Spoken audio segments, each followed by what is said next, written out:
Okay, in this video I'm going to talk more about Ginger, but also about a guy named Wes. Now Ginger, she had experienced so many weird things. The correction was that it was in her town with doctors, healthcare professionals, so many weird things. And I mentioned in the last video that there was a correction, and that's basically it. And she just had so much trouble with them, and she wanted to report them. She wanted to out them. She thought there was some kind of, but she worried, and she thought all around there was some kind of, like corruption or something going on.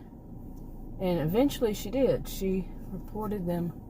The healthcare professionals were very, she felt narcissistic in their behaviors, and they were just doing things that were very wrong all around.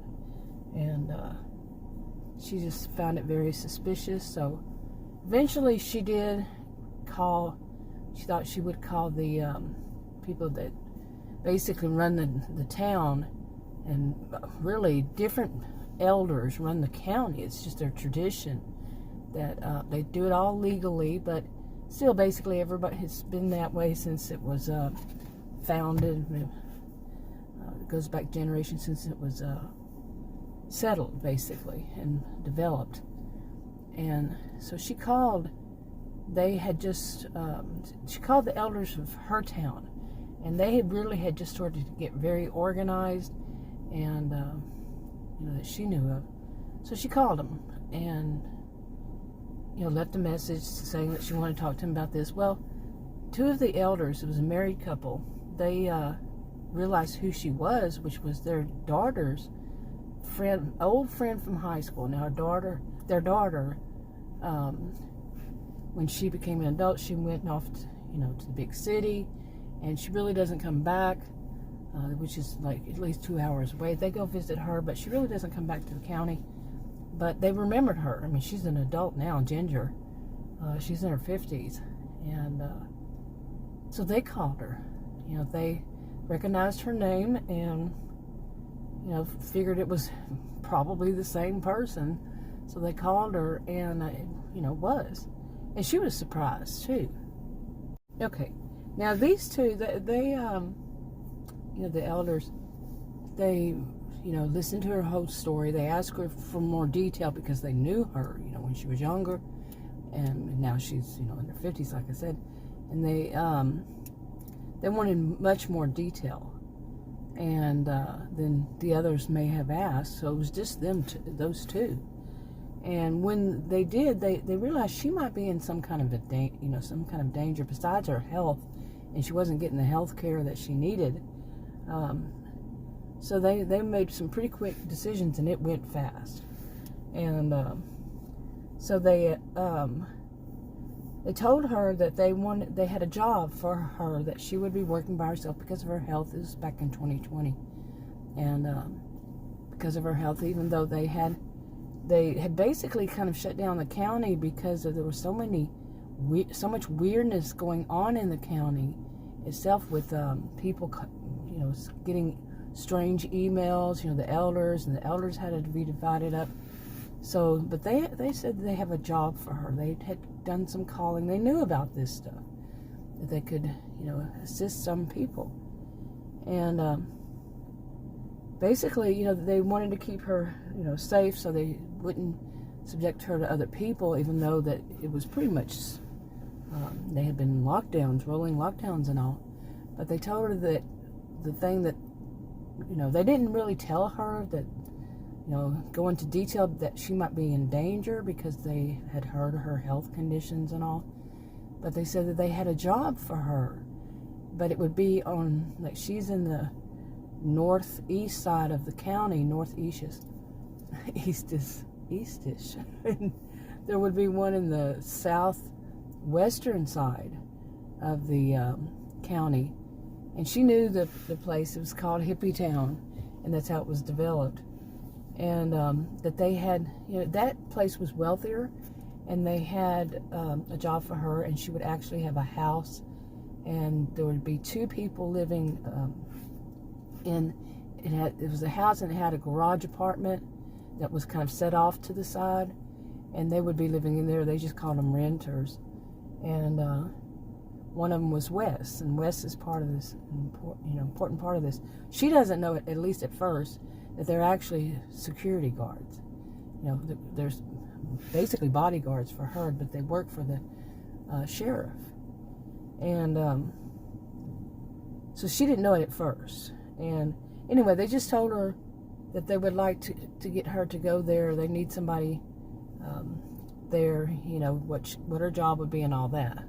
Okay. Now Ginger, she's not stupid. She could figure out that, yeah, they probably must think that she's in danger, so she was ready to go. And they said, just pack up what you need and drive there, and there would be the key there for them to, these people living in the apartment would leave her a key. And so she really wasn't going to be in touch with other people, and they had already set up the house. Now they were told, and it was true, that they had some houses that were already set up, fully furnished, even with a computer and all that, had been sitting there for a while, and that they were ready for people to move in. She just packs up what she really has to have with her in her SUV, and nobody was going to be there.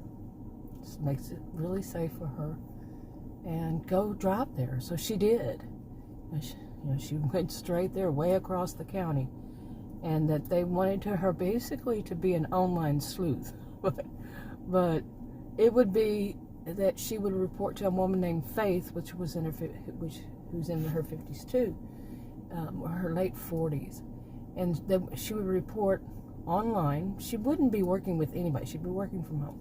So she would report to to Faith online if she saw anything that was odd online. Now, this was a bit unusual, quite a bit unusual, for somebody who was not born in the other part of the county, or they weren't a member, or they had this original group of basically computer geeks, and they weren't born in the other part of the, they weren't a descendant. Anybody that was born and raised in, people who were living in, for whatever reason, the town called where she was living, the town called the Outlaws, they didn't have the same kind of privileges as the rest of the county. They were there for a reason. Some of them were paying for their parents or other people before them what they did wrong, and got kicked out of the rest of the county. It's a long story. Okay, now one of the reasons she went for it, because the salary that she would be earning was really great, and at her stage in life, age, in their 50s, and she was all on her own. It was wonderful. Now she could finally afford health. They said immediately she would have her health care, and all she would, she was used to getting online in forums and groups, whatever it was, but she would just be monitoring, helping them to monitor. They didn't give her too much detail, but as it was, the original group members, these geeks and all their descendants, it was on a need-to-know basis anyway. So she was just looking to see if she saw anything weird. Now here it was, originally what she saw weird was the way these healthcare professionals were acting. So it kind of fell into line in their minds that, yeah, she would be great for this because she watched out for stuff like that. And she reported it. So it all worked for her, but it went really fast. And, in the house, they had, they kept it in a regular supply of food, but they have, just regular supply of dry food. The meat and stuff is there. Things are there.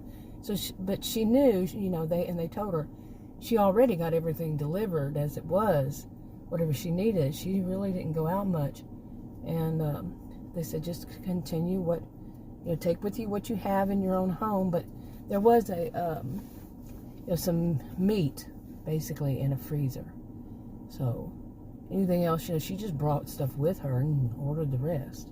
Okay, like, anyway, I'm going into too much detail here, I guess, but I need to. But anyway, like I said, it was already furnished, and she wasn't stupid. She realized what it was, but with her health, she knew not to stress herself out. She wasn't going to ask them, she was just going to accept it. They were her, childhood friends, parents, and she trusted them. So she remembered them from when she was a, child, teenager and all, and her friend moved, and she trusted them. So, and she was right to trust them. Okay, and one of the things that she knew meant that it was very strange was she was told to leave her cell phone at her old place, which was a, rinky-dink. I like that term, rinky-dink. I haven't used it in I don't know how long, but she lived in a rinky-dink apartment, and she was glad to get out. Her life started looking better for her for a change, with everything she was told, and it was.